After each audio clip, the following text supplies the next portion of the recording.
Friends, good evening once again. On a formal note, I am going to be of the very limited time available to actually say a few words about the power sector.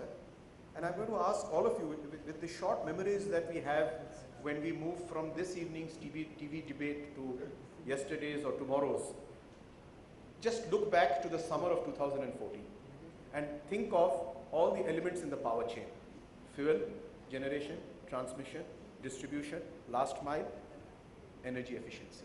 Think about the summer of 2014 when the NDA government took over. There was 4 days of coal stock across the nation, and the foreign journals were writing about a national blackout in India. We had come to that level. I don't want to waste your time because all of you largely in this room are keen observers of the power scene. So the other links in the chain, what stressed conditions they were in, you know. 2 years.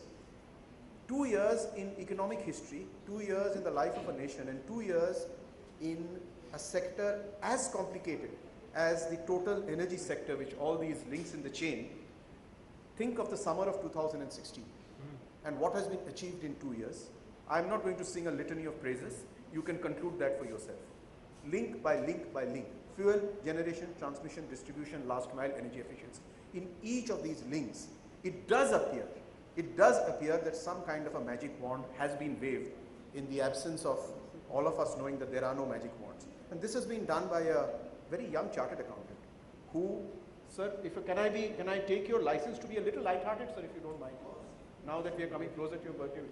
Here is a chartered accountant who did not know the P of power. He only knew the P of his first name. Later he realized there's a G also, which could be an abbreviation for power grid or power generation. We don't know.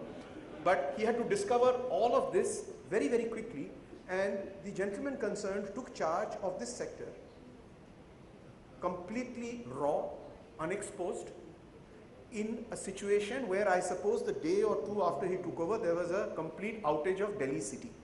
The transmission lines had collapsed. So I have repeated this before, and those of you who have heard me before, please pardon me, but I would like to always look at this moment of history and the new power minister as somebody who had his baptism by outage. You can't have a more finer baptism than a baptism by outage for a power minister. Our compliments to you, sir.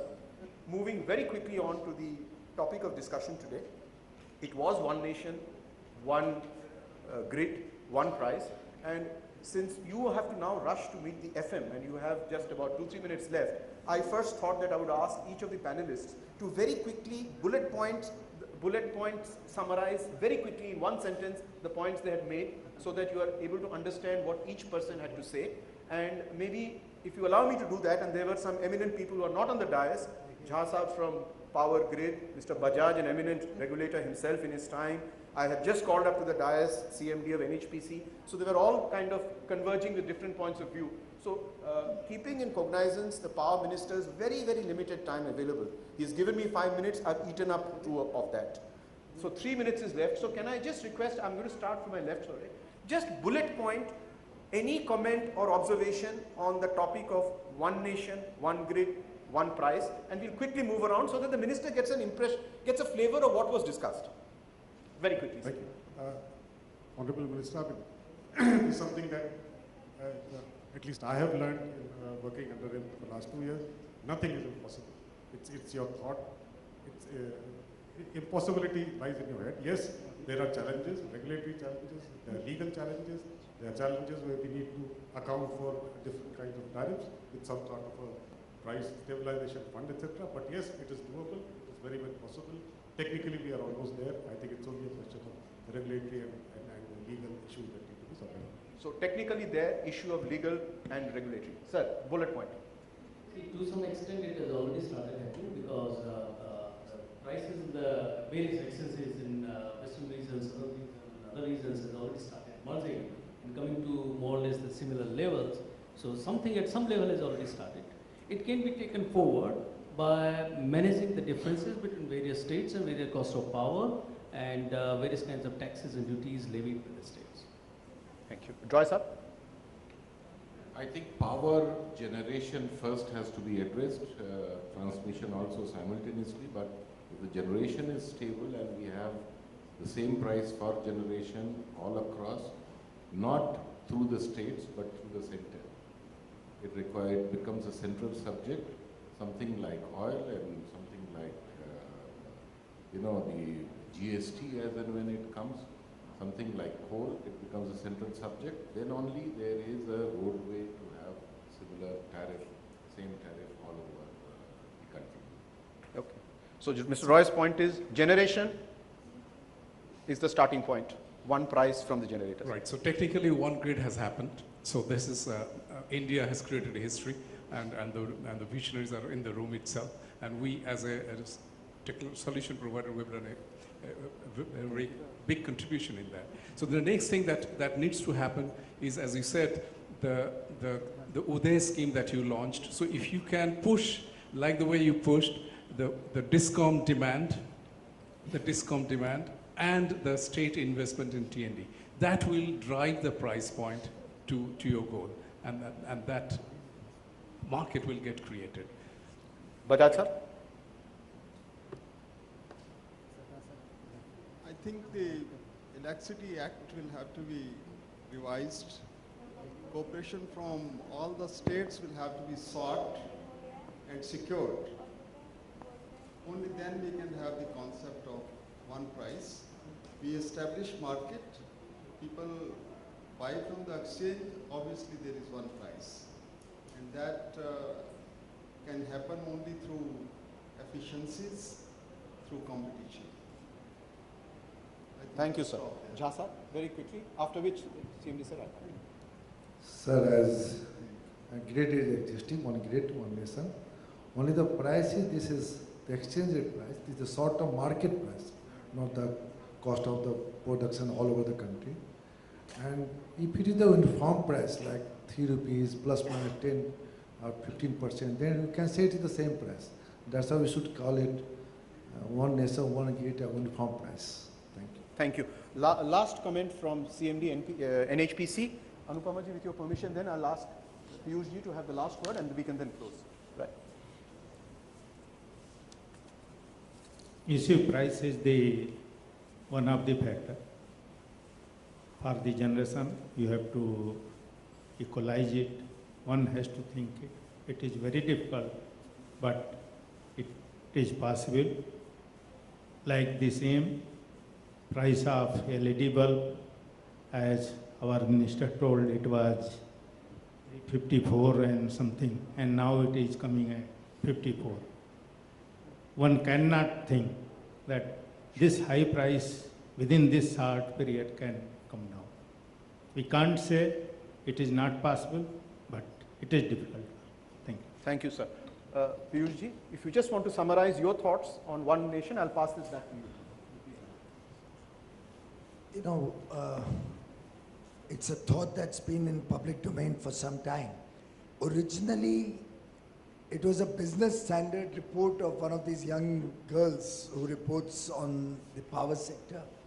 On 29th of December 2015, in the Vidyut Prabha app, and now we give this data out for public consumption on a 15-minute basis, the entire nation had power available in each of these regional grids at one price. If I recall correctly, it was, I think, 2 rupees 26 paisa that particular day across the country. And this by itself was big news, because usually in South India, at one point of time, the price used to be 4 or 5 times what it was in the northern parts of India. Transmission ability, while you say we have achieved one grid, it's not a seamless grid where power can flow two ways, as much as required at any point of time. So we still need to expand that grid. So South India, even though we've increased it by about 71% in the first 20 months, and plan to take it another 80% in the next 1.5 years or so, or maybe 5 times what I inherited from 14 to 20 in 6 years. We have all these ambitious plans, but we have a long journey ahead of us before we can say power can flow seamlessly across the country any time of the day at one price. And I think when we have enough transmission ability interstate, clearly one can at least look for that happening as a first step. That really was the concept of one nation, one grid, one price that I had articulated.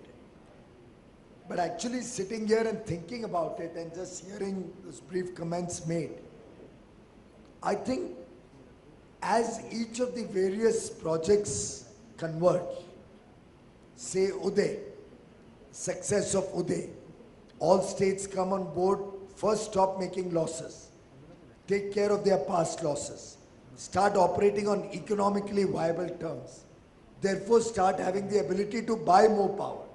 Once the volumes of power increase in the state discoms, their administrative costs get amortized over a larger volume. Power cost does not have to necessarily have a runaway increase every year. So Uday has one important element of convergence. Another important element, the fact that renewable energy is becoming cheaper. The fact that we are planning to have sufficient power generating capacity at all times in all regions, so that power surplus is not a one-off or a one-time phenomena, becomes the way India works. The fact that instead of importing coal at high prices or being dependent on foreign countries to determine at what price power will be produced here, we are increasing our domestic production enough so that thermal power imports becomes a thing of the past.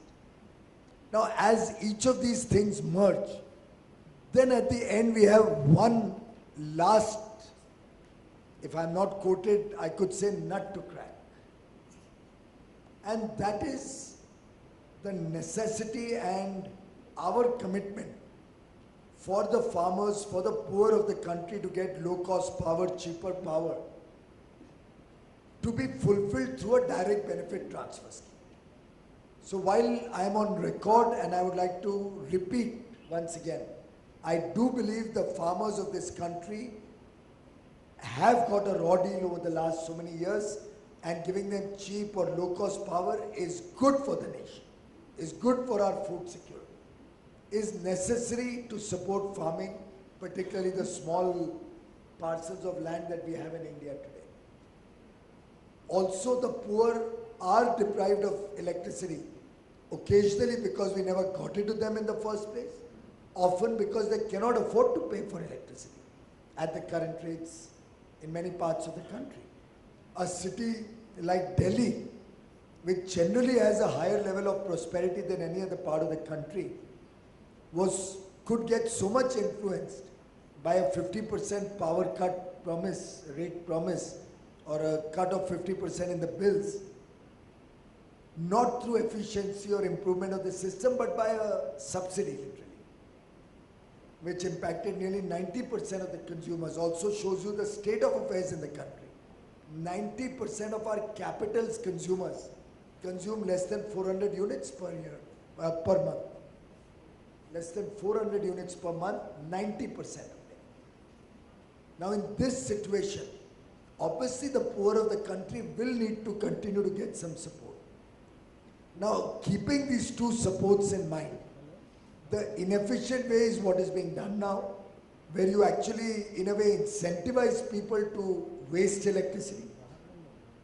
If instead of that we could move at some stage, when the national will become stronger, when direct benefit transfer is tried and tested and becomes successful using the Jan Dhan, Aadhaar and Mobile Jam platform, to be able to give support to our farmers, give support to our poor through a direct benefit transfer, which then will also encourage them to save electricity, will also encourage them to be careful about waste, and maybe save some money. So if a farmer is given 5,000 rupees for his electricity consumption as a support, and if he can do it efficiently and manage to do it in 3,000, he can keep that 2,000 rupees for himself. Maybe use it for his child's education or his parents' health care. Now once we are able to move to that level of technology-backed, efficient mechanism to support the needy, I believe going to the whole hog, the next level where we have one nation, one grid, one price, where the people who need to be charged more pay that in the form of a cess, and the people who need to be supported get that in the form of a direct benefit transfer. I think that will be the day where we can truly see India go to the next level of development, the power sector emerge as a truly vibrant, powerful, honest sector. And to my mind, the way things are changing, I actually got late because I was launching a brilliant book, a compilation of 26 essays, 16 essays by 26 authors on the shape of the world in 2050. It was a very engrossing discussion, and since the program was going on, I could not leave. But it was truly a thought-provoking discussion. And in some sense, that's the kind of intellectual vibrancy that India today wants. To see such new ideas, such new thoughts being debated, being discussed, and ideated with the support of the people, particularly the youngsters, who I believe come out with some brilliant ideas whenever I've had a chance to interact with them. So let's, all of us, keep our eyes and mind open. Let's keep seeing what we can do differently to converge towards that one nation, one grid, one price. Not only on the Vidyut Prabha exchange, as we are currently watching and looking out for, but at some stage in the future, looking at it as a reality for the people of India. Thank you.